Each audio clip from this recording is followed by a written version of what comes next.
अरे रवी, रवी, रवी. असं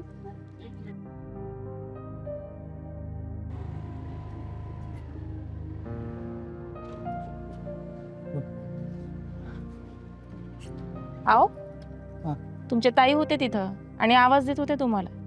बघितलं नाही तुम्ही? मी पाहिलं होतं. मीच मुद्दा म्हणून ओळख नाही दिली. असं का करता? आणि आपलीच ताई आहे की. काय ओळख देऊन म्हणणार आहे? मला लाज वाटायला लागली चार चौघात बहीण म्हणायची. आयुष्यभर रडत खडत तेच जगणं, सदा अडचण आली की भाव आठवणं. त्यांना कधी सुधारता आलंय का स्वतःला? अहो, पण आपलीच ताई आहे म्हटल्यावर आपणच लक्ष देणार ना त्यांच्याकडे. आपण पण गरीब होतो ना. मी पण कष्ट केले, पैसा पाणी सगळं कमवलं, इथपर्यंत पोचलो. तर पाहुण्यांना नको कळायला. बरं जाऊ द्या, आधी दर्शन घेऊ चला. चल.